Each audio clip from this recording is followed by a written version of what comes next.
तो नमस्कार मेरे किसान भाइयों, आप सबका मेरे चैनल में स्वागत है। तो दोस्तों, आज मैं बात करूंगा कि जो मूंगफली की फसल रहती है उसकी उन्नतशील जातियों के बारे में हम थोड़ा बात करेंगे कि इसकी जो उन्नतशील जातियां कौन कौन सी हैं और किस मौसम में उगाई जाती हैं। हम आज इस वीडियो में सारा कुछ जानेंगे। तो देखिए, सबसे पहले मैं आपको बता देता हूँ, मूँगफली दो मौसम में उगाई जाती है। एक तो खरीफ मौसम में और दूसरा जायद। दोनों मौसम में ये उगाई जाने वाली फसल है और ये तिलहन के लिए मुख्य फसल है, जिससे कि तेल निकलता है। तिलहन के लिए मुख्य फसल है और इसका काम क्या होता है, मतलब ये जो भूमि रहती है ना, तो वायु से यानी हवा से और वर्षा के द्वारा जल को कटने, मतलब मिट्टी को कटने से रोकने का काम भी ये साथ में करती है। और इसमें क्या है ना, प्रोटीन, देखिए इसमें प्रोटीन 22 से 28% तक इसमें प्रोटीन पाया जाता है और कार्बोहाइड्रेट 10 से 12% तक कार्बोहाइड्रेट पाया जाता है और वसा इसमें पाया जाता है 48 से 50% तक। और इसको मुख्यतः इसको उगाए जाने वाले स्थान कौन कौन से, जो कि यूपी में स्थित है। इसके लिए मुख्यतः यूपी में कौन कौन से स्थान है, देखिए झांसी, हरदोई, सीतापुर और खेरी, उन्नाव, बरेली और बदायूं, एटा, मैनीपुर, बरखुदाबाद और मुरादाबाद एवं सहारनपुर। इसके मतलब इन क्षेत्रों में सबसे ज़्यादा मूंगफली उगाई जाती है और अधिक वर्षा वाले क्षेत्रों में भी इसको उगाया जाता है। मतलब जहाँ पर वर्षा होती है और अगर ज़्यादा वर्षा हो जाती है तो उससे मूंगफली को भी नुकसान हो जाता है। तो देखिए, इसके लिए हम थोड़ा प्रजातियों की बात करेंगे, जो कि मतलब खरीफ मौसम में उगाई जाने वाली जो बेस्ट प्रजातियां हैं, उन्नतशील प्रजातियां हैं। तो देखिए, हम उनके बारे में कुछ बात करेंगे कि जो मतलब वैरायटी हैं, तो कौन कौन सी वो वैरायटी हैं। देखिए, सबसे पहले नंबर 1 पर आती है चंद्रा, यानी चंद्रा वैरायटी जो है ना, सबसे नंबर 1 पर आती है चंद्रा। और उसके बाद आती है चित्रा और उसके बाद मतलब दो वैरायटी ये हो चुकी हैं। उसके बाद आती है कौशल, यानी कौशल वैरायटी भी इसमें आ जाती है, जो कि आपको मार्केट में देखने को मिल जाएंगे। आप लोग इनके नाम याद रखना, आप लोग मार्केट से इनको खरीद सकते हो। और अगर आपके पास कोई ऐसा ऑनलाइन करने का वो हो, कोई ऐप वगैरह, कहीं से आप लोग ऑनलाइन खरीद सकते हो। बट ये है कि आप लोग ऑनलाइन तब खरीदना जब आपने यहाँ पर से ट्राई किया हो कि वो चीज़ अच्छी निकलती है, तब आप लोग ऑनलाइन खरीद कर सकते हैं। देखिए, 3 हमारी वैरायटी हो चुकी है। अब चौथी है प्रकाश वैरायटी भी हमारी इसमें आ जाती है और अंबर वैरायटी भी हमारी आती है इसमें और उत्कर्ष वैरायटी भी आ जाती है इसमें। और टाइप 64, टाइप 28 एवं TG37A इसमें आती है। देखिए, ये सारी जो वैरायटी हैं खरीफ में उत्तम पाई जाती हैं। जो खरीफ की फसल रहती है, इसमें जो उत्तम वैरायटी है जो खरीफ की फसल के लिए।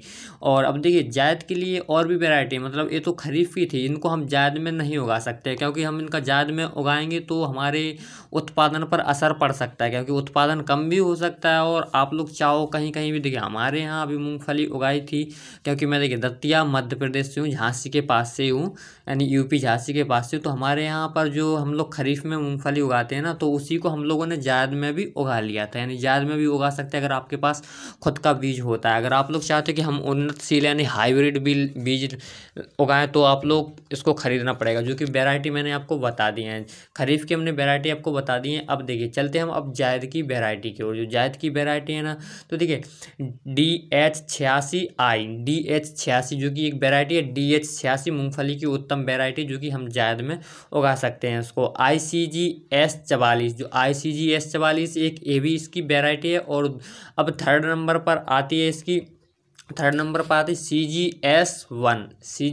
इसकी एक वैरायटी है, जो कि थर्ड नंबर पर आती है।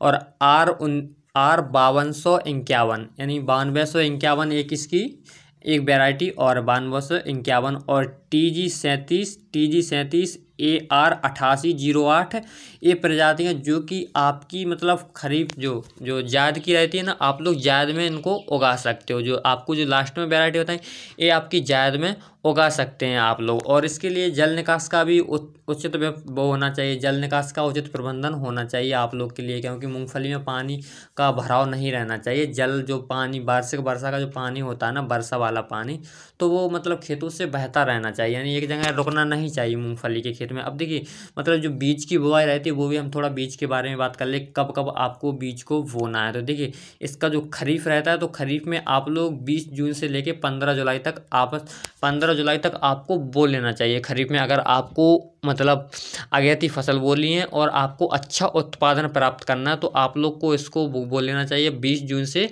15 जुलाई तक आपको बो लेना चाहिए, जो कि इसके लिए लाइन से लाइन की दूरी कितना रहनी चाहिए, नहीं, लाइन से लाइन की दूरी आपको 40 से 45 दूरी तक आपकी लान से लान की दूरी रहनी चाहिए, और पौध से पौध की दूरी 15 से 20 सेंटीमीटर तक आपको रखनी चाहिए। और क्योंकि इसमें जायद में आपको जायद की बात की जाए तो जायद में आपको कब मूंगफली की बुआई करनी है, जायद में आपको 10 मार्च से लेकर 15 मार्च तक आपको इसकी बुआई करनी है। और देखिएगा आपको इस वीडियो के डिस्क्रिप्शन में एक लिंक और मिलेगा, उसके आप लोग उस वीडियो को जाकर के देख लेना। उस वीडियो में मूंगफली की सारी A to Z जानकारी है। मैं आपको यहाँ तो आपको प्रजातियाँ बता रहा हूँ, सारा कुछ आपको उस वीडियो में देखने को मिल जाएगा, तो उसका लिंक आपको वीडियो के डिस्क्रिप्शन में मिल जाएगा। तो देखिए जायद में हम बो सकते हैं इसको 15 मार्च से लेकर 10 मार्च तक आप लोग को बो लेना चाहिए। यानी अगैती फसल बोनी है, आप लोग पछैती बो सकते हो तो आप लोग को 15 से 20 दिन और लेट बो सकते हो आप लोग हैं, जिसकी अच्छी पैदावार होगी। यानी अच्छी पैदावार होगी अगर आप लोग टाइम से बोलोगे तो अच्छी पैदावार हो जाएगी। इसकी जायद में लाइन से लान की दूरी कितनी रखनी चाहिए, जायद में लाइन से लान की दूरी आपको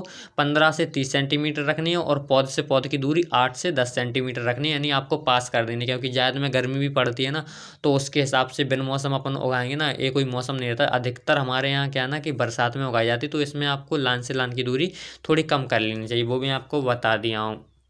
और देखिए गाइस कितना हेक्टेयर, अब हम थोड़ा हेक्टेयर के बारे में भी थोड़ा बात कर लेते हैं कि आपको कितना हेक्टेयर का बीज, कितने मतलब 1 हेक्टेयर में कितना आप लोग को बीज लगेगा। तो देखिए गाइस आप लोग को बता दूं, खरीफ में आप लोग 90 से 95 हेक्टेयर प्रति हेक्टेयर लगेगा, और जायद में आप लोग को 95 से 100 और 100 से 120 किलोग्राम प्रति हेक्टेयर आपका लग जाएगा, जो कि आपका बीज लगेगा, तो इतना आपको लग जाएगा। और देखिए अब थोड़ा हम उत्पादन की बात कर लेते हैं, क्योंकि जो पैदावार रहती है वो भी जरूरी रहता है हमको पैदावार जानना। तो देखिए पैदावार रहता है ना, तो अलग अलग मौसम में अलग अलग पाई जाती है। मतलब दोनों मौसम में आप लोग सेम, मतलब दो सेम तो बीज लग नहीं रहा है ना, तो सेम प्रजातियाँ भी नहीं, तो उत्पादन भी दोनों का अलग अलग होगा। जो कि देखिए खरीफ में आपका उत्पादन होगा 20 से 30 क्विंटल प्रति हेक्टेयर, और आपका ज़्यादा भी हो सकता है। और फिर अगर आपका मूंगफली कमज़ोर रहता है तो आपका कम भी इसमें उत्पादन होगा। अब देखिए और जायद में आपका उत्पादन कितना होगा, 28 से 30 क्विंटल। यानी इसमें आपको जायद में भी बराबर से उत्पादन हो रहा है, यानी 28 से 30 क्विंटल, और कम भी ज़्यादा भी बढ़ सकता है, क्योंकि आपकी मूंगफली के ऊपर निर्भर करता है और आपकी ज़मीन के ऊपर निर्भर करता है। इसके लिए देखिए सबसे बेस्ट जो मिट्टी रहती है, जो कि इसके लिए भूमि रहती है, तो सबसे बेस्ट भूमि कौन सी रहती है इसके लिए, सबसे बेस्ट भूमि इसके लिए क्या बोलते हैं, बेस्ट भूमि रहती है आपके लिए दोमट मटियार। आप लोग दोमट मटियार, लाल मिट्टी, काली मिट्टी में भी आप लोग किसी भी तरह की इसकी मिट्टी में आप लोग इसका उगा सकते हैं। तो दोस्तों मिलते हैं किसी अगली वीडियो में, और आप लोग मेरे चैनल को भी सब्सक्राइब कर लेना। आपको मूंगफली से रिलेटेड, मतलब आपको खेती से रिलेटेड अलग अलग तरह की आपको वीडियो हमारे चैनल पर मिलती रहेंगे, और गांव में चलने वाले टॉप बिजनेस जो कि आप लोग आराम से 10 से 15 से 20 हज़ार रुपये में शुरू करते, वो भी आपको देखने को मिलते रहेंगे। और जो कि आपको हमारे चैनल पर आपको जो मतलब